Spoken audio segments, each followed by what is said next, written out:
الحمد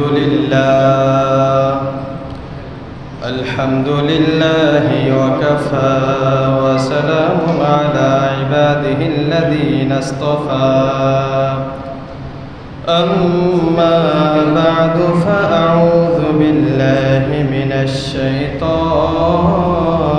الرجيم بسم الله الرحمن الرحيم إن الصلاة تنهى عن الفحشاء والمنكر ولذكر الله أكبر والله يعلم ما تصنعون وقال نبينا وإمامنا وقدوتنا صلى الله عليه وسلم 5 صلوات كتبهن الله على العباد فمن جاء بهن لم يضيع منهن شيئا استخفافا بحقهن كانت له نور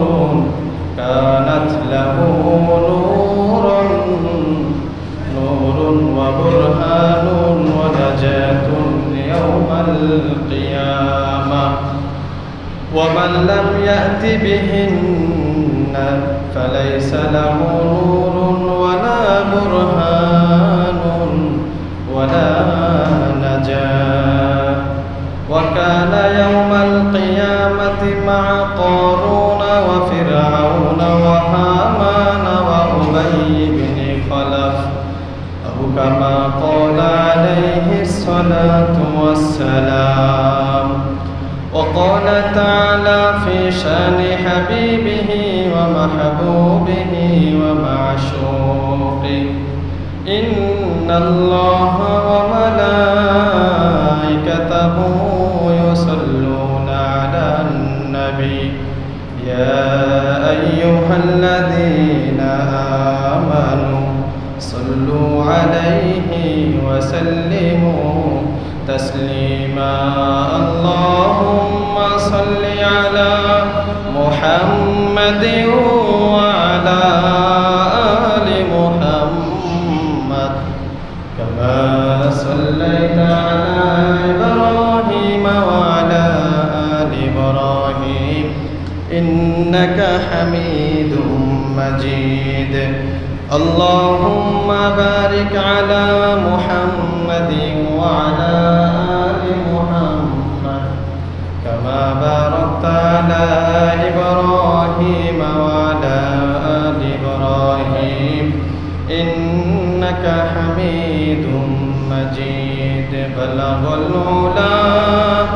بكماله كشف الدجى بجماله حسنت جميع خصاله صلوا عليه وآله سبحانك لا علم لنا إلا ما علمتنا إنك أنت العليم الحكيم اللهم إني أعوذ بك من شر سمعي ومن شر بصري ومن شر لساني ومن شر قلبي ومن شر مني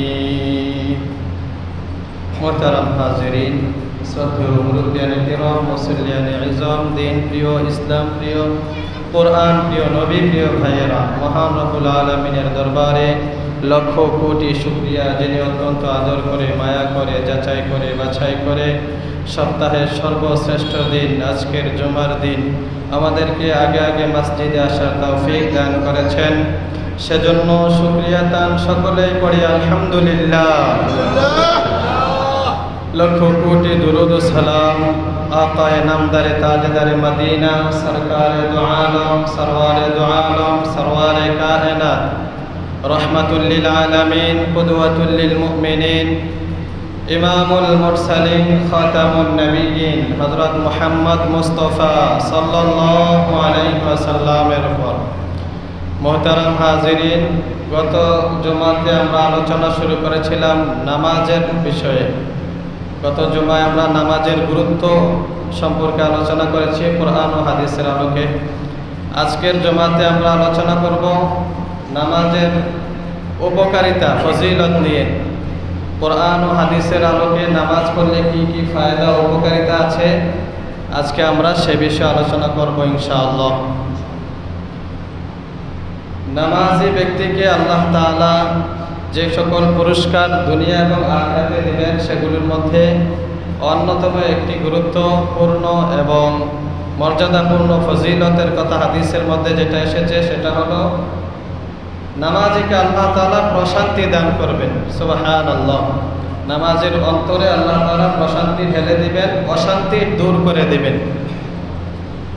আমরা অশান্তি দূর করার জন্য সাধারণত অনেক পেরেশানিতে থাকি, কিভাবে আমার অশান্তি দূর হবে। অনেক জায়গায় যাই, অনেকজনের পরামর্শ নেই, কিন্তু এর চিকিৎসা মহান রব্বুল আলামিন কুরআনুল কারীমে দিয়ে দিয়েছেন নামাজ। সূরা রাদের 28 নম্বর আয়াত রব্বুল আলামিন বলেন, আল্লাযীনা আমানু ওয়া তাতমাইন্নু কুলুবুহুম বিযিকরিল্লাহ আলা বিযিকরিল্লাহি তাতমাইন্নুল কুলুব। রব্বুল আলামিন বলেন, যারা ঈমানদার তাদের কলব প্রশান্তি লাভ করে আল্লাহ তাআলার স্মরণের মাধ্যমে। শোনো, আল্লাহ তাআলার স্মরণের দ্বারাই ঈমানদারদের কলবে প্রশান্তি লাভ হয়। সুবহানাল্লাহ। আল্লাহর স্মরণ, নামাজের পুরাটা মুহূর্তই আল্লাহ তাআলার স্মরণ। সূরা তাহার মধ্যে 14 নম্বর আয়াতে রব্বুল আলামিন বলেন, ওয়া আকিমিস সালাতা লিযিকরি, আমার স্মরণের জন্য তোমরা নামাজ কায়েম করো। সুবহানাল্লাহ। তাহলে বোঝা গেল নামাজ পুরাটাই আল্লাহ তাআলার স্মরণ, আল্লাহ তাআলার জিকির। এই স্মরণের মাধ্যমে, এই জিকিরের মাধ্যমে রব্বুল আলামিন বলেন ঈমানদারদের অন্তরে প্রশান্তি ঢেলে দেওয়া হয়। ঈমানদাররা প্রশান্তি লাভ করবে এই নামাজের মাধ্যমে, এটা আল্লাহ তাআলা বলে দিয়েছেন। হাদিসের মধ্যে আছে নবী সাল্লাল্লাহু আলাইহি ওয়াসাল্লামের হাদিস, আবু দাউদ শরীফের 4986 নম্বর হাদিস। عن عبد الله بن محمد الحنفية رحمه الله قال انطلقت أنا وأبي إلى سهر لنا من الأنصار نعوده। আব্দুল্লাহ ইবনে মুহাম্মদ হানাফিয়া রাহিমাহুল্লাহ তিনি বলেন, আমি এবং আমার বাবা আনসার গোত্রীয় আমার এক শ্বশুর বাড়িতে গেলাম। আমার শ্বশুর অসুস্থ। শ্বশুর ছিলেন আল্লাহ নবীর সাহাবী। আমার শ্বশুর অসুস্থ, ওনার সেবা শুশ্রূষা করার জন্য গেলাম। ফাহাদরাতিস সালাহ, নামাজের সময় হয়ে গেল। শ্বশুর এই অবস্থায় ফাকালা লিবাদি আহলিহি, ওনার পরিবারের একজনকে ডাক দিলেন, ইতুনি বিওয়াদুইন ইয়া জারিয়া, ডাক দিয়ে বললেন, হে মেয়ে, আমার জন্য ওযুর পানির ব্যবস্থা করো। লাআল্লি উসাল্লি ফাস্তারিহা, যেন আমি নামাজ পড়তে পারি, নামাজ পড়ে আমি শান্তি লাভ করতে পারি। সুবহানাল্লাহ। একেবারে অসুস্থ ছিলেন উনি। বলেন আমার শ্বশুর অসুস্থ অবস্থায় নামাজের জন্য, ওযু করার জন্য পানি চাইলেন। ফাআনকারনা যালিকা আলাইহি, বিষয়টা আমাদের কাছে খারাপ লাগলো। আমরা কেমন যেন একটু মুখ কালো করে ফেললাম যে এই অবস্থায় কেন আপনি নামাজ পড়বেন? সুযোগ তো আছে, অসুস্থ আছেন, সুস্থ হলে নামাজ পড়েন। বেশি অসুস্থ, পানি ধরতে পারতেছেন না, অনেক বেশি অসুস্থ, তো সে অবস্থায় ছাড় দেওয়া আছে। সুস্থ হলে কিছুটা স্বাভাবিক হলে নামাজ পড়বেন, একেবারে যদি বেশি অসুস্থ হয়ে যায়। কিন্তু ওই সাহাবী বললেন যে না। فقال سمعت رسول الله صلى الله عليه وسلم يقول قم يا بلال أقم فارحنا بالصلاة। আমার শ্বশুর বললেন, আমি আল্লাহর হাবিব সাল্লাল্লাহু আলাইহি ওয়াসাল্লামকে বলতে শুনেছি, ও বেলাল দাঁড়াও, আযান দাও, নামাজের ব্যবস্থা করো, ইকামত দাও, নামাজের ব্যবস্থা করো। আমরা নামাজের মাধ্যমে এখন প্রশান্তি লাভ করব। সুবহানাল্লাহ। বলেন যে আমি তো নবীজিকে শুনেছি অশান্তি আসলে নামাজের মাধ্যমে প্রশান্তি আসবে। তো আমার অসুস্থতার কারণে খারাপ লাগতেছে, অশান্তি লাগতেছে, নামাজের মাধ্যমে প্রশান্তি আসবে। অতএব এখন নামাজ না পড়ে বিলম্ব করাটা আমার জন্য উচিত হবে না, বরং নামাজ পড়লেই এর দ্বারাই শান্তি আসবে। সুবহানাল্লাহ। আমরা হইলে উল্টাটা করতাম, আরেকটু সুস্থ হয়ে এলেই, সাধারণত একটু জ্বর হলেই আমরা শুয়ে থাকি, পরে পড়বো এরকম করতে করতে আর নামাজই পড়া হয় না। কিন্তু নবীর সাহাবী বলেন যে না, নামাজের মাধ্যমেই প্রশান্তি। অতএব এখনই আমার জন্য ওজুর পানির ব্যবস্থা করো, আমি এর মাধ্যমেই প্রশান্তি লাভ করব। সুবহানাল্লাহ। আরো একটা হাদিস আছে আবু দাউদের 1319 নম্বর হাদিস, عن حذيفة رضي الله تعالى عنه قال كان النبي صلى الله عليه وسلم إذا حزبه أمر صلى। নবীজির প্রিয় সাহাবী হুযায়ফা রাদিয়াল্লাহু তাআলা আনহু বলেন, নবীজি সাল্লাল্লাহু আলাইহি ওয়াসাল্লামের যখন কোনো পেরেশানি আসতো, কঠিন কোনো সমস্যার সম্মুখীন হইতেন, তখনই সাথে সাথে নবীজি নামাজে দাঁড়িয়ে যেতেন। সুবহানাল্লাহ। পেরেশানি হইলে এটা হলো সর্বপ্রথম আমল। কোনো কঠিন বিপদ আপদ আসলে এটাই হলো আমল, যে নামাজে দাঁড়িয়ে যাওয়া, আল্লাহ তাআলার কাছে পেরেশানির কথা বলা। এরপরে যার কাছে মন চায় বলা, বাবা মা ভাই বোন আত্মীয় স্বজন ওস্তাদগণ বা যাদের কাছে বললে সমাধানের আশা পাওয়া যায় তাদের কাছে বলা। কিন্তু সর্বপ্রথম আমল হইল নামাজে দাঁড়িয়ে যাওয়া। আল্লাহর হাবিব সাল্লাল্লাহু আলাইহি ওয়াসাল্লাম এই আমলটা করিয়ে আমাদেরকে দেখিয়েছেন। সাহাবায়ে কেরামও যখন কোনো ধরনের বিপদে পড়তেন, সাথে সাথে নামাজে দাঁড়িয়ে যেতেন। হযরত আব্দুল্লাহ ইবনে আব্বাস রাদিয়াল্লাহু তাআলা আনহুমা, উনি একটু দূরে ছিলেন বাড়ি থেকে, খবর আসলো ওনার ভাই মারা গেছে, সাথে সাথে নামাজে দাঁড়িয়ে গেলেন। আর পাশে যারা ছিল সকলকে বললেন, ছাত্রদেরকে লক্ষ্য করে দেখো, এই যে আমলটা করলাম এটা আমার হাবিব সাল্লাল্লাহু আলাইহি ওয়াসাল্লাম আমাকে শিক্ষা দিয়েছেন। সুবহানাল্লাহ। যে যখনই বিপদ হবে, যখন দুঃসংবাদ আসবে, কঠিন সমস্যার সম্মুখীন করে যাবে, সাথে সাথে নামাজ পড়বে, তারপরে আল্লাহ তাআলার কাছে সমস্যার সমাধান চাবে, এরপরে অন্যান্য কাজগুলো করবে। তাহলে নামাজের মাধ্যমে অন্তরে প্রশান্তি লাভ করা যায়। এটা ছিল সাহাবায়ে কেরামের আমল। দ্বিতীয় নম্বরে নামাজের ফায়দা উপকারিতা হলো, এই নামাজ এটা একটা নূর, এটা আলো। নামাজি ব্যক্তিকে আল্লাহ তাআলা, কালো হলেও তাকে আল্লাহ তাআলা আলোকিত করে দেন। সুবহানাল্লাহ। কুশ্রী মানুষ, বিশ্রী মানুষ, দেখতে খারাপ, কিন্তু সেই লোকটা যদি নামাজে হয়ে যায়, আল্লাহ তাআলা তাকে সুশ্রী বানিয়ে দিবেন, তাকে আল্লাহ তাআলা প্রিয় বানিয়ে দিবেন। সুবহানাল্লাহ। বলবেন হুজুর দেখতে তো দেখা যায় অনেক মানুষে কালো, নামাজ পড়ে, এরপরও দেখতে ভালো লাগে না। যদিও সাময়িক সময়ের জন্য তাকে ভালো নাও লাগতে পারে কারো কাছে, কিন্তু আল্লাহ তাআলা তার চেহারার মধ্যে একটা নূর দিয়ে দিবেন। এটা যারা নামাজি বা আল্লাহওয়ালা বুজুর্গ তারা বুঝতে পারবেন। সুবহানাল্লাহ। নবীজির প্রিয় সাহাবী বেলাল হাবশী রাদিয়াল্লাহু তাআলা আনহু কত আশিক ছিলেন, আশিকে রাসূল সাহাবী। মানুষ তো তাকে দেখে বেশি একটা সুন্দর লাগতো না, তার মানুষের চেহারা একটু কালো কালো, চেহারাটা একটু কেমন যেন, ঠোঁটগুলা মোটা মোটা। কিন্তু আল্লাহর রাসূল সাল্লাল্লাহু আলাইহি ওয়াসাল্লামের কাছে তিনি কতটা দামি ছিলেন, কতটা প্রিয় ছিলেন। আল্লাহর হাবিব সাল্লাল্লাহু আলাইহি ওয়াসাল্লাম তাকে যেমনটা ভালোবাসতেন, এর চাইতে আরো বেশি ভালোবাসতেন আল্লাহ রাব্বুল আলামিন। তাহলে এই নামাজি ব্যক্তি আল্লাহ তাআলার কাছে প্রিয় হয়ে যায়, আল্লাহ তাআলার কাছে সে আলোকিত হয়ে যায়। নিজেদের সন্তান, বাচ্চা কাচ্চা যাদের আছে, দেখবেন অন্য বাচ্চা এর চাইতে আরো অনেক সুন্দর হইলেও আপনার কাছে নিজের বাচ্চাটারই ভালো লাগে, ঠিক না?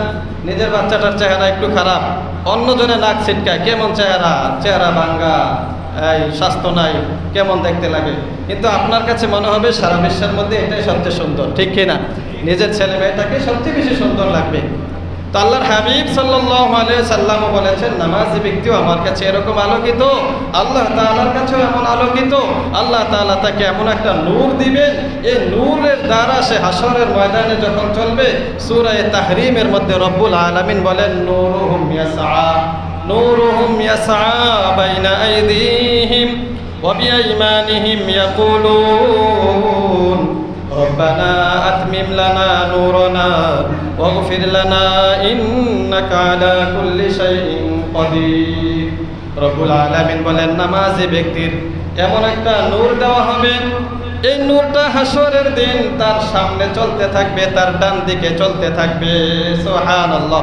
ইয়াসআ বাইনা আইদিহিম ওয়া বিআইমানিহিম, ডান দিকেও নূর থাকবে, সামনের দিকেও নূর থাকবে। লোকটা যখন হাঁটবে তো দেখা যাবে তার ডানে এবং সামনে আলো জ্বলতেছে, লাইট জ্বলতেছে। সুবহানাল্লাহ। মানুষ দেখে বুঝবে যে নামাজে ব্যক্তি যাইতেছে, তার সামনেও আলো, ডান দিকেও আলো, লাইট জ্বালানো।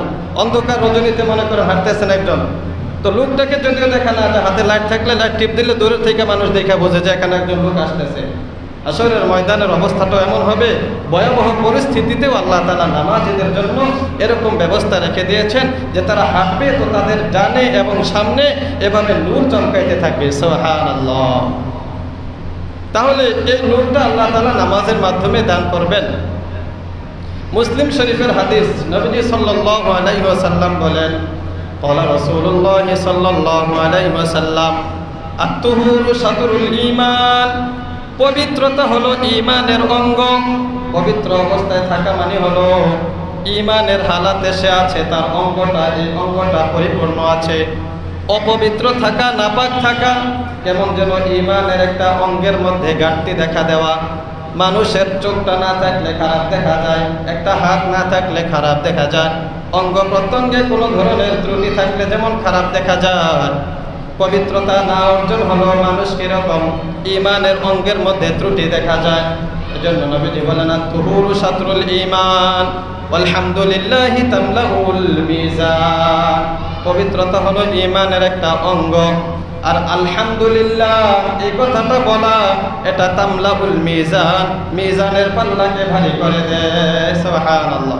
বলেন সবাই আলহামদুলিল্লাহ, আলহামদুলিল্লাহ, আলহামদুলিল্লাহ। এতটুকু বলছি, বিশ্বাস করতে হবে আল্লাহর হাবিব সাল্লাল্লাহু আলাইহি ওয়াসাল্লাম বলেছেন এটার দ্বারা তার মিজানের পাল্লাটা ভারী হয়ে যায়। সুবহানাল্লাহ। এরপরে নবীজি বলেন, ওয়া সুবহানাল্লাহি ওয়াল হামদুলিল্লাহি তামলাআনি মা বাইনাস সামাওয়াতি ওয়াল আরদি। আর যে ব্যক্তি সুবহানাল্লাহ এবং আলহামদুলিল্লাহ এই দুইটা বলবে, বলেন সুবহানাল্লাহ ওয়াল হামদুলিল্লাহ, নবীজি বলেন তামলাআনি মা বাইনাস সামাওয়াতি ওয়াল আরদি, আসমান এবং জমিনের মাঝখানে যত ফাঁকা জায়গা আছে আল্লাহ তাআলা নেকি দিয়ে এই জায়গাটা ভরে দেন। সুবহানাল্লাহ। এই যে বললাম সুবহানাল্লাহ, আলহামদুলিল্লাহ, বিশ্বাস করতে হবে নবীজির হাদিস, আল্লাহ তাআলা এই জায়গাটা নেকি দ্বারা ভরপুর করে দিয়েছেন। সুবহানাল্লাহ। তাহলে ছোট আমল কিন্তু কত নেকি।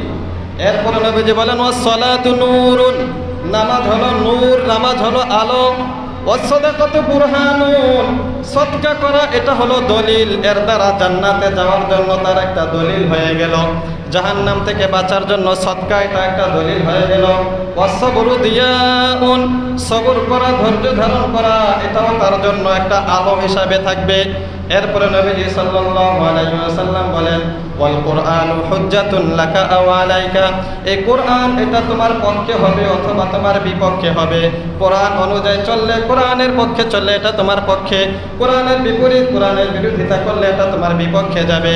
এরপরে নবীজি সাল্লাল্লাহু আলাইহি সাল্লাম হাদিসের শেষ অংশে বলেন, কুল্লুন নাসি ইয়াগদু ফাবাইউন নাফসাহু ফামুতিকুহা ওয়া মুবিকুহা। শুনো সাহাবীরা ও আমার উম্মতেরা, প্রতিটা মানুষের সকাল করে সকালে উপনীত হয়, সকালে উপনীত হওয়ার পরে ফাবাইউন নাফসাহু মুতিকুহা আও মুবিকুহা, প্রত্যেকে তার নিজেকে বিক্রি করে ফেলে। কেউ বিক্রি করে শয়তানের কাছে, শয়তানের কাছে বিক্রি করে সে নিজেকে ধ্বংসের মধ্যে ফেলে দেয়। আবার কেউ নিজেকে বিক্রি করে দেয় আল্লাহর কাছে, আল্লাহর কাছে নিজেকে বিক্রি করে দিয়ে সে জাহান্নাম থেকে মুক্ত হয়ে যায়। সুবহানাল্লাহ।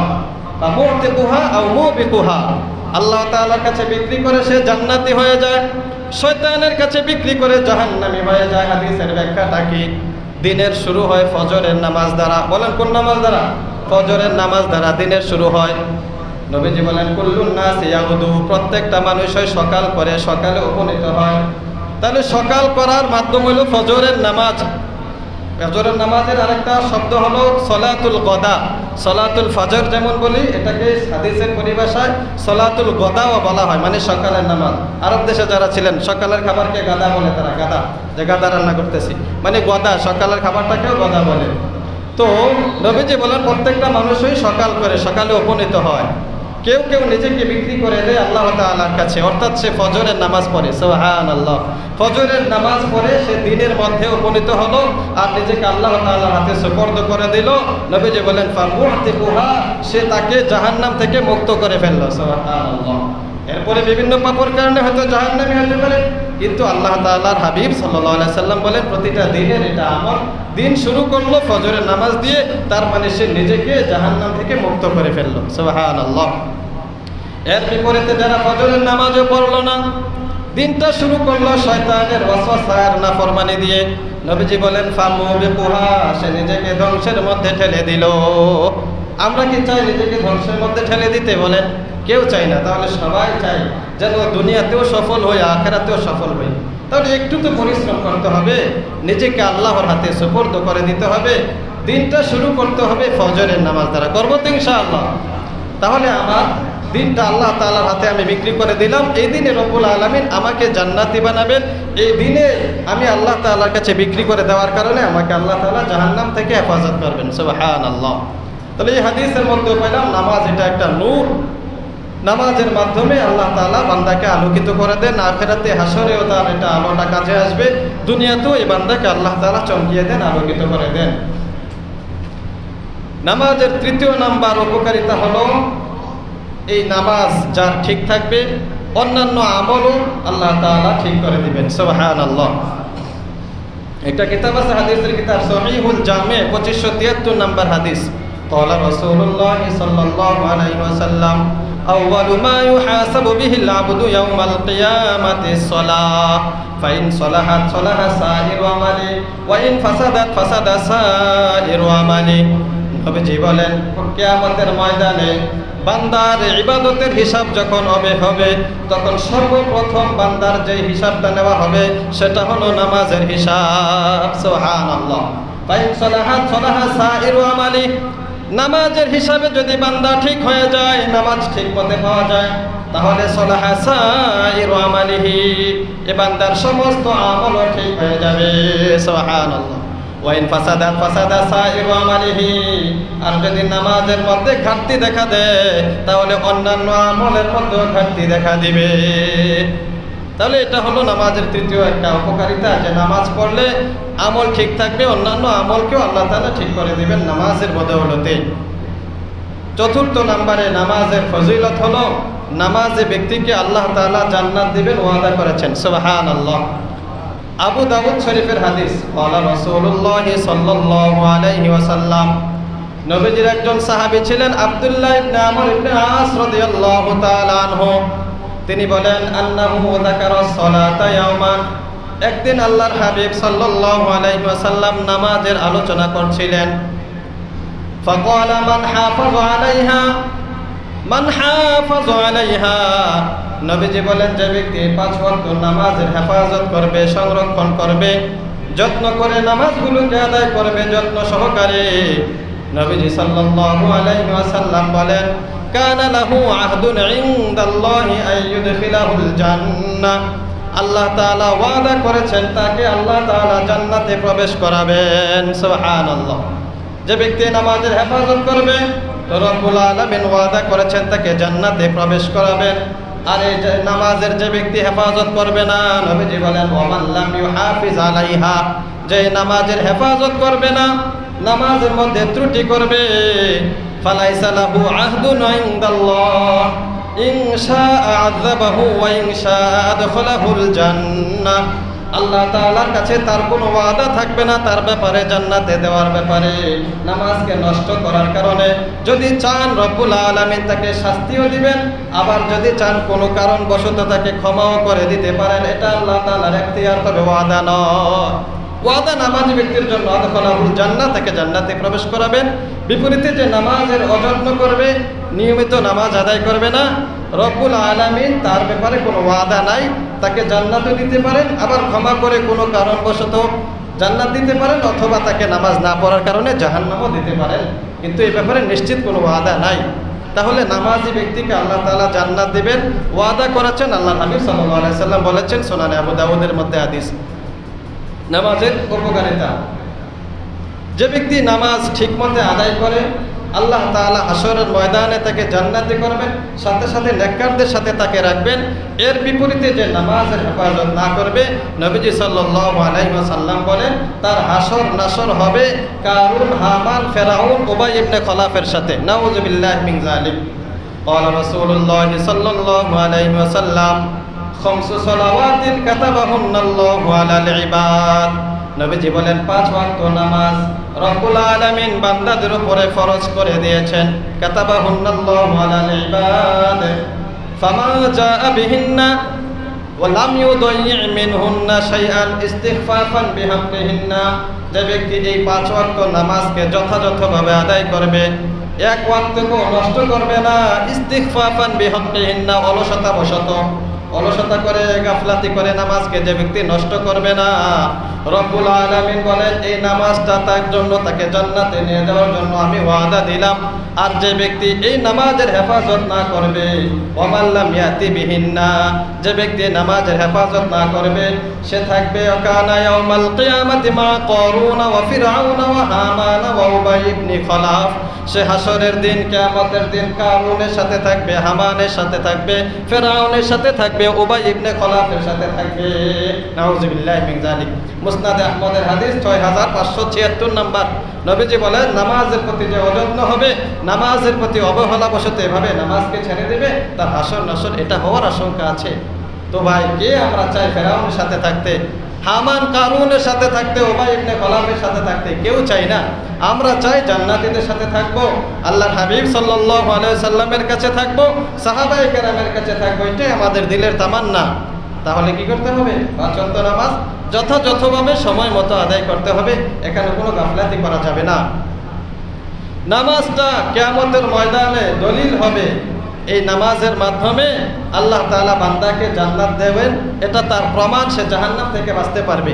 নবীজি সাল্লাল্লাহু আলাইহি ওয়াসাল্লামের হাদিস, ক্বালা রাসূলুল্লাহি সাল্লাল্লাহু আলাইহি ওয়াসাল্লাম খামসু সালাওয়াতিন কাতাবাহুন্নাল্লাহু আলাল ইবাদ। 5 ওয়াক্ত নামাজ আল্লাহ তাআলা বান্দাদের উপরে ফরজ করে দিয়েছেন। ফামান জাআ বিহিন্না ইয়াকুন লাহু বুরহানান, যে ব্যক্তি নামাজকে ঠিকমতো আদায় করবে, এই নামাজটা তার জন্য বুরহান হবে, দলিল হয়ে যাবে। নবীজি বলেন এটা তার জন্য দলিল হয়ে যাবে, বুরহান হয়ে যাবে। ওমান লাম ইয়াতি বিহিন্না লাম ইয়াকুন লাহু বুরহানুন ওয়ালা নাজাতুন, এটা তার জন্য, যে ব্যক্তি নামাজকে নষ্ট করবে, এটা তার জন্য দলিলও হবে না, তার জন্য এটা প্রমাণও হবে না। ওয়া নাজাতুন ওয়ালা নাজাতুন ইয়াউমাল কিয়ামাহ, কিয়ামতের ময়দানে এই নামাজ দিয়ে সে জাহান্নাম থেকেও বাঁচতে পারবে না। ত্রুটি করার কারণে, এই নামাজের কারণে তাকে যে আল্লাহ তাআলা জান্নাত দিতেন ওয়াদা করেছিলেন, সেই ওয়াদাটা তার আর থাকবে না, তাকে আল্লাহ তাআলা জাহান্নাম থেকে রক্ষা করবেন না। নামাজি ব্যক্তি, যে ব্যক্তি নামাজ ঠিকমতো আদায় করে, রব্বুল আলামিন বলেন, আল্লাহ তাআলা বলেন বান্দাকে এই নামাজের কারণে তার অস্থিরতা থেকে আমি মুক্তি দিব, তার ভিতরে কৃপণতা, এইটা থেকেও আমি তাকে মুক্তি দেব। মানুষকে, প্রতিটা মানুষকে আল্লাহ তাআলা সৃষ্টি করেছেন অস্থিরতা এবং কৃপণতা দিয়ে। সূরা মাআরিজের 19 নম্বর এবং 23 নম্বর, 19 থেকে 23 নম্বর আয়াতের মধ্যে আছে। আল্লাহ রাব্বুল আলামিন বলেন, ইন্নাল ইনসানা খুলিকা হালুআ, নিশ্চয় মানুষকে সৃষ্টি করা হয়েছে অস্থির করে, অস্থির। মানুষের ভিতরে একটা অস্থিরতা কাজ করবে। ইদা মাসাহুশ শাররু জাজুআ, যখন কোনো ধরনের অকল্যাণ সে পায়, স্পর্শ করে, তাকে বিপদ আপদ বালা মুসিবত আসে, তখন এই মানুষটা জাজুআ, অস্থির হয়ে যায়, স্থির থাকতে পারে না, অস্থির হয়ে যায়। বিপদ আসছে, এবার সে স্থির থাকতে পারে না। ওয়াইদা মাসাহুল খায়রু মানুআ, কিন্তু বিপরীতে যখন আবার কোনো কল্যাণ আসে, ধন সম্পদ অর্জন হয়ে যায়, তখন আবার স্বাভাবিকভাবে সেই লোকটা কৃপণ হয়ে যায়। মানুআ মানে মানা করে, নিষেধ করে, মানুষকে দিতে চায় না, যাকাত আদায় করে না, সদকা ফিতর আদায় করে না, মানুষের হক আদায় করে না। এটা আদায় না করার একটা প্রবণতা, স্বভাব মানুষের মধ্যে আছে। এরপরে রব্বুল আলামিন বলেন, ইল্লাল মুসাল্লিন, তবে যারা মুসল্লি হবে, নামাজি হবে, তাদেরকে আল্লাহ তাআলা এই সমস্ত বদ অভ্যাস থেকে হেফাজত করবেন। সুবহানাল্লাহ। তাহলে অস্থিরতা, কৃপণতা, মানুষের মধ্যে উৎকণ্ঠিত হওয়া, উৎকণ্ঠা, অস্থিরতা, পেরেশানি বিরাজমান আছে সবার ভিতরে, কিন্তু নামাজি ব্যক্তিকে আল্লাহ তাআলা এই ধরনের স্বভাব থেকে হেফাজত করবেন। এটা আল্লাহ তাআলার ওয়াদা সূরা মাআরিজের মধ্যে আছে। ইন্নাল ইনসানা খুলিকা হালুআ রব্বুল আলামিন বলে দিয়েছেন এই পেরেশানি থেকে দূর করবেন ইল্লাল মুসাল্লিন আল্লাযীনা হুম আলা সালাতিহিম দাইমুন, যারা নিয়মিতভাবে নামাজ আদায় করে। নিয়মিত নামাজি যারা হবে তাদের ভিতরে অস্থিরতা আসলেও তারা প্রশান্তি লাভ করতে পারবে, তারা ধৈর্য ধারণ করবে, এত অস্থির হয়ে পড়বে না, ভেঙে পড়বে না বিপদ আসলেও। তাদের মধ্যে কৃপণতা কাজ করবে না। যাকাতের যখন ফরজ হয়ে যাবে জাকাত দিবে, হজ ফরজ হয়ে গেলে হজ আদায় করবে। মানুষের হক তার উপর আছে, ছেলে মেয়ে স্ত্রী মা বাবা ভাই বোন তাদের হকও সে ঠিকমতো আদায় করবে যদি লোকটা প্রকৃতপক্ষে নামাজি হয়ে যায়। তাহলে এটা হলো নামাজের একটা অন্যতম ফায়দা, একটা উপকারিতা। নামাজ মানুষকে অশ্লীলতা থেকে দূরে রাখে, পাপ কাজ গুনাহের কাজ থেকে নামাজের মাধ্যমে আল্লাহ তাআলা বান্দাকে হেফাজত করেন। সুবহানাল্লাহ। অনেক পাপ কাজে জড়িত দেখবেন, বলবেন যে হুজুর কই নামাজের লোক তো দেখি অনেকে ভাব করতেছে। তো নামাজের মধ্যে ত্রুটি আছে, এটা ঠিক করে নিতে হবে। প্রকৃতপক্ষে যারা নামাজি হবে তাদেরকে আল্লাহ তাআলা সমস্ত পাপ থেকে হেফাজত করবেন। সূরা আনকাবুত 45 নম্বর আয়াত। সুবহানাল্লাহ, সুবহানাহু ওয়া তাআলা বলেন ইন্নাস সালাতা তানহা আনিল ফাহশাই ওয়াল মুনকার ওয়া লাযিকরুল্লাহি আকবার আল্লাহু ইয়ালামু মা তাসনাউন। রব্বুল আলামিন বলেন নিশ্চয় নামাজ মানুষকে অশ্লীলতা এবং পাপাচার অন্যায় কাজ হতে বিরত রাখে, আর আল্লাহ তাআলার জিকির এটা নামাজের মাধ্যমে হলো সবচেয়ে বড় জিকির। আল্লাহু ইয়ালামু মা তাসনাউন, তোমরা যা করো কি করো না করো সবগুলোই আল্লাহ তাআলা ভালো করে জানেন। তাহলে এই আয়াতে আমরা জানতে পারলাম নামাজের মাধ্যমে মানুষ অশ্লীল কাজ থেকে বিরত থাকতে পারবে। কয়েকটা ব্যাখ্যা হতে পারে। তাফসিরে জালালাইনের মধ্যে যে ব্যাখ্যাটা লিখেছে সেটা হলো কমসে কম মানুষ যদি পাপাচারে লিপ্ত থাকে, নামাজের সময় যখন হয় নামাজ পড়ার কারণে কমপক্ষে এই সময়টা সে পাপাচার থেকে বিরত থাকতে পারে। কথার কথা এখন আমরা যারা এখানে আসছি মসজিদে 1 ঘন্টার মতো এখানে সময় যদি আমরা থাকি বা আধা ঘন্টার মতো সময় এখানে দিলাম, তো এই আধা ঘন্টার সময় আল্লাহ তাআলা আমাকে পাপ থেকে হেফাজত করেছেন, গুনাহ থেকে হেফাজত করেছেন।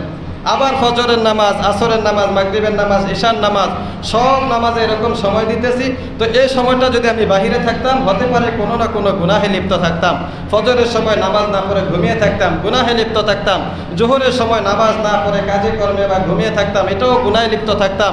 আসরের সময় নামাজ না পড়ে খেলাধুলা, আড্ডা, তামাশা বা অন্য কোনো দোকানে বসে গীবত শিকায়াত করতাম, সেখানেও গুনাহে লিপ্ত থাকতাম।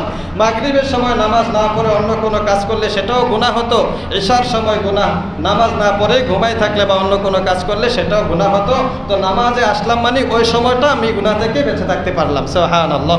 তাহলে কমসে কম এই সময়টা আমি গুনাহ থেকে বেঁচে থাকতে পারলাম। নামাজের পরে কিছুক্ষণ সময় বসে তাসবিহ পড়লাম, মসজিদে আসা যাওয়া, ওযু করা, নামাজের প্রস্তুতি নেওয়া, এখানেও অনেকটা সময় ব্যয় হয়। তো এই সময়টাও গুনাহ থেকে বেঁচে থাকা যায়।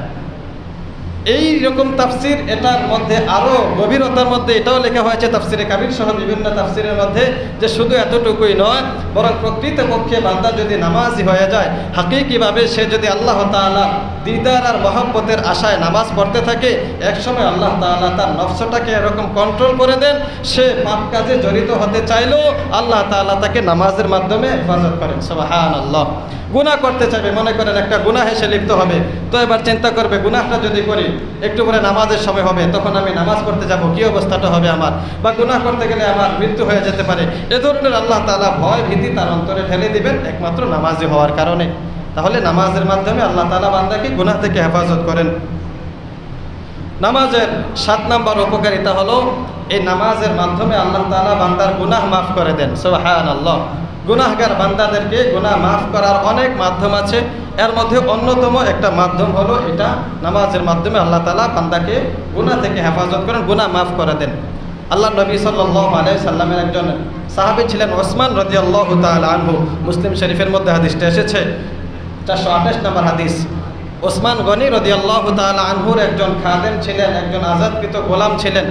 এই গোলাম হাদিসটা রওয়ায়াত করেছেন। তিনি বলেন সামি'তু ওসমান ইবনে আফফান রাদিয়াল্লাহু তাআলা আনহুমা ক্বাল, আমি ওসমান ইবনে আফফান রাদিয়াল্লাহু তাআলা আনহুকে বলতে শুনেছি, তিনি বলেন ইয়াকুলু সামি'তু রাসূলুল্লাহি সাল্লাল্লাহু আলাইহি ওয়াসাল্লাম। ওসমান রাদিয়াল্লাহু তাআলা আনহু বলেন আমি আল্লাহর হাবিব সাল্লাল্লাহু আলাইহি ওয়াসাল্লামকে বলতে শুনেছি, মা মিন ইমরিইন মুসলিমিন, যে কোনো মুসলমান যদি নামাজের মধ্যে থাকে, নামাজ পড়ার জন্য, মা মিন ইমরিইন মুসলিমিন তাহদুরুহু সালাতুন মাকতুবাতুন, নামাজের সময় যদি হয়ে যায়, ফায়ুহসিনুল উযুআ, সুন্দরভাবে উযু করে, উযু করার পরে ওয়া খুশুআহা ওয়া রুকুআহা, বিনয়ের সাথে নামাজ আদায় করে রুকু সিজদাগুলো সঠিকভাবে যদি আদায় করে, নবীজি বলেন ইল্লা কানাত গফফারা ইল্লা কাফফারাতান লিমা ক্বাবলাহা মিনাজ যুনুবি। নবীজি বলেন এই উযু সুন্দরভাবে করে নামাজ আদায় করার কারণে আল্লাহ তাআলা তার পিছনের গুনাহসমূহকে মাফ করে দেন। সুবহানাল্লাহ, পিছনের গুনাহসমূহকে মাফ করে দেন। মা লাম ইউতি কাবীরাতান। ওসমান গনি রাদিয়াল্লাহু তাআলা আনহু বলেন, নবীজি শেষে এই কথাটাও বলেছেন, যতক্ষণ পর্যন্ত সে আবার কবিরা গুনাহে লিপ্ত না হবে। মানে একটা কবিরা গুনাহ করতো, নামাজ পড়ার কারণে তওবা করেছে, আল্লাহ তাআলা মাফ করে দিয়েছেন, আশা করা যায়, কিন্তু পরবর্তীতে আবার এই কবিরা গুনাহটা লিপ্ত হয়ে গেল, তার মানে আবার সেই গুনাহে জড়িত হয়ে গেল। যদি প্রকৃতপক্ষে নামাজি হয় আল্লাহ তাআলা তাকে হেফাজত করবেন, কিন্তু তার সর্বোচ্চ চেষ্টা থাকতে হবে এই গুনাহটা যেন আমার দ্বারা না হয়। ওসমান গনি রাদিয়াল্লাহু তাআলা আনহুর পক্ষ থেকে আরো একটা হাদিস, ওনার গোলাম বলেন, একবার ওসমান গনি রাদিয়াল্লাহু তাআলা আনহু হুয়া বিফিনাইল মসজিদি, মসজিদের বারান্দায় বসা ছিলেন। ফাজাহুল মুয়াজ্জিনু ইনদাল আসরি, আসরের সময় মুয়াজ্জিন সাহেব মসজিদে আসলেন আযান দেওয়ার জন্য। ফাদাআ বিউযুইন, ওসমান গনি রাদিয়াল্লাহু তাআলা আনহু মুয়াজ্জিনকে বললেন ওযুর পানি আনার জন্য। ওযুর পানি এনে দেওয়ার পরে ফাতাওয়াদ্দা, তিনি ওযু করলেন। ফাসাল্লা, ওযু করে নামাজ পড়লেন। এরপর ওসমান গনি রাদিয়াল্লাহু তাআলা আনহু বলেন, ওয়াল্লাহি লা উহাদ্দিসান্নাকুম হাদিসান, আল্লাহর কসম আজকে তোমাদেরকে আমি একটা হাদিস শোনাবো, যেটা আমি নবীজি সাল্লাল্লাহু আলাইহি ওয়াসাল্লামের কাছ থেকে শুনেছি। ওসমান গনি রাদিয়াল্লাহু তাআলা আনহু বলেন, ইন্নী সামি'তু রাসূলুল্লাহি সাল্লাল্লাহু আলাইহি ওয়াসাল্লাম ইয়াকুল, নিশ্চয় আমি নবীজি সাল্লাল্লাহু আলাইহি ওয়াসাল্লামকে বলতে শুনেছি। নবীজি বলেছেন, মা মিন রাজুলিন মুসলিমিন, যে কোনো মুসলমান যদি উযু করে, ইয়াতাওয়াদ্দা, উযু করে, উযু করার পরে সুন্দরভাবে সে নামাজ আদায় করে, নবীজি সাল্লাল্লাহু আলাইহি ওয়াসাল্লাম বলেন, ইল্লা গফারাল্লাহু লাহু মা বাইনাহু ওয়া বাইনাস সালাতিল্লাতী তালিহা, তাহলে এই নামাজ পড়া পর্যন্ত সে যত গুনাহ করেছিল আল্লাহ তাআলা তার গুনাহগুলোকে মাফ করে দেন। সুবহানাল্লাহ। তাহলে গুনাহ মাফের ওয়াদা আছে, শর্ত হলো নামাজের পরে, নামাজের মাধ্যমে রব্বুল আলামিনের কাছে তাওবা করতে হবে এবং আর গুনাহ করব না এই মর্মে আল্লাহ তাআলাকে ওয়াদা দিতে হবে। বিভিন্ন আমল আছে গুনাহ মাফের জন্য। তো কবিরা গুনাহে লিপ্ত হয়ে গেলে ভিন্ন কথা। ওসমান গনি রাদিয়াল্লাহু তাআলা আনহু বলে দিয়েছেন, কবিরা গুনাহে লিপ্ত হয়ে গেলে ভিন্ন কথা, তার আমল নামায় আবার গুনাহ লেখা হয়ে যেতে পারে। কবিরা গুনাহ বড় বড় যে সকল গুনাহ, কিছু গুনাহ আছে ছোট ছোট গুনাহ, কিছু গুনাহ বড় গুনাহ। নবীজি বলেন, আল ইশরাকু বিল্লাহ আল কাবাইর ওয়াল ইশরাকু বিল্লাহ, বড় বড় গুনাহের মধ্যে একটা হলো সবচেয়ে বড় যেটা, সেটা হলো আল্লাহ তাআলার সাথে শিরিক করা, আল্লাহ তাআলার সমকক্ষ কাউকে সাব্যস্ত করা, ইবাদতের ক্ষেত্রে আল্লাহ তাআলার সমকক্ষ কাউকে সাব্যস্ত করা বা অন্য কারো ইবাদত করা। 2 নাম্বার হলো আল উকুকুল ওয়ালিদাইন, পিতামাতার নাফরমানি করা, মা বাবার অবাধ্য হয়ে যাওয়া। 2 নাম্বার কবিরা গুনাহ, অথচ আমরা এটাকে স্বাভাবিক মনে করি অনেকে। বড় গুনাহের মধ্যে শিরকের পরেই নবীজি বলেছেন আল উকুকুল ওয়ালিদাইন, উকুকুল ওয়ালিদাইন মানে পিতামাতার নাফরমানি করা, পিতামাতার অবাধ্য হয়ে যাওয়া, পিতামাতার কথা না শোনা, তাদের সাথে বেয়াদবি করা। তাহলে এটি হলো বড় গুনাহ। ওয়াকাতলুন নাফসি, 3 নম্বরে নবীজি বলেন বড় গুনাহের মধ্যে একটা হলো মানুষকে হত্যা করা। মানুষ হত্যা করা এটা বড় গুনাহের মধ্যে একটা গুনাহ। এরপরে এই ধরনের বড় বড় বড় গুনাহের সিরিয়াল দিয়েছেন, ওয়াকলুল খামরি, শুরবুল খামরি, মদ পান করা। এভাবে নবীজি সাল্লাল্লাহু আলাইহি ওয়াসাল্লাম অনেক বড় বড় গুনাহ যেগুলো আমরা সাধারণত সমাজে করে থাকি, সুদ খাওয়া, ঘুষ খাওয়া, মানুষের সাথে খারাপ ব্যবহার করা, গীবত শিকায়াত করা, অশ্লীল আচরণ করা, মানুষকে কষ্ট দেওয়া, হক নষ্ট করা, এসবগুলো কবিরা গুনাহের অন্তর্ভুক্ত। তাহলে নামাজি ব্যক্তিকে আল্লাহ তাআলা গুনাহ মাফ করে দেবেন, তবে শর্ত হলো এই বড় বড় গুনাহ থেকে বেঁচে থাকতে হবে। নামাজের মাধ্যমে আল্লাহ তাআলা নামাজি ব্যক্তির মর্যাদাকে বৃদ্ধি করে দেন। সুবহানাল্লাহ। নবীজির প্রিয় সাহাবী হযরত সাওবান রাদিয়াল্লাহু তাআলা আনহু নবীজির গোলাম ছিলেন। এক পর্যায়ে নবীজি তাকে আজাদ করে দিয়েছিলেন। তিনি বলেন, সাআলতু রাসূলুল্লাহি সাল্লাল্লাহু আলাইহি ওয়াসাল্লাম, একবার নবীজি সাল্লাল্লাহু আলাইহি সাল্লামকে আমি জিজ্ঞাসা করলাম, ইয়া রাসূলুল্লাহ, মর্যাদা বাড়বে কিসের মাধ্যমে, কি আমল করার মাধ্যমে মর্যাদা বাড়ে? তখন আল্লাহর হাবিব সাল্লাল্লাহু আলাইহি সাল্লাম বলেন, আলাইকা বিকাসরাতিস সুজুদ, সাওবান শোনো, তোমার মর্যাদা বৃদ্ধি করার জন্য একটা বড় মাধ্যম হলো বিকাসরাতিস সুজুদ লিল্লাহ, বেশি বেশি করে আল্লাহ তাআলাকে সিজদা করবা। সুবহানাল্লাহ। বেশি বেশি করে আল্লাহ তাআলাকে সিজদা করবা, অর্থাৎ নামাজ বেশি বেশি করে পড়বা, তাহলে আল্লাহ তাআলা এর মাধ্যমে তোমার মর্যাদা বৃদ্ধি করে দিবেন। সুবহানাল্লাহ। قال رسول الله صلى الله عليه وسلم فإنك لا تسجد لله سجدة إلا رفعك الله درجة ودرجة وحط عنك بها خطيئة নবী সাল্লাল্লাহু আলাইহি ওয়াসাল্লাম বলেন নামাজি যখন নামাজের মাধ্যমে আল্লাহ রাব্বুল আলামিনকে সিজদা করে একটা সিজদা করে আর এই সিজদার মাধ্যমে আল্লাহ তাআলা তার মর্যাদা এক গুণ বৃদ্ধি করে দেন এবং সাথে সাথে তার আমলনামা থেকে একটা গুনাহকেও মাফ করে দেন সুবহানাল্লাহ। মর্যাদা বৃদ্ধি পাওয়ার অর্থ দুনিয়াতেও মর্যাদা বৃদ্ধি পেতে পারে। দুনিয়াতে যদিও মানুষের বাহ্যিক চোখের কারণে নাফরমানদের কারণে তার মর্যাদা নাও থাকতে পারে তাদের চোখে, কিন্তু আল্লাহ তাআলা হাসরের ময়দানে জান্নাতে তার মর্যাদা স্তর অবশ্যই বাড়িয়ে দিবেন। এটা আল্লাহ তাআলার ওয়াদা, নবীজির ওয়াদা। তাহলে নামাজের মাধ্যমে নামাজের ব্যক্তির মর্যাদা আল্লাহ তাআলা বাড়িয়ে দিয়ে থাকেন। নামাজের এরকম অনেকগুলো ফজিলত ইনশাআল্লাহ ধারাবাহিকভাবে আলোচনা হবে। নামাজ না পড়ার শাস্তি, নামাজ কিভাবে পড়তে হবে ইনশাআল্লাহ আমরা সামনের জুমাগুলোতে আলোচনা করব। আল্লাহ তাআলা আমাদেরকে আমল করার তৌফিক দান করুক। আমিন ওয়া আখিরু দাওয়ানা আলহামদুলিল্লাহি রাব্বিল আলামিন।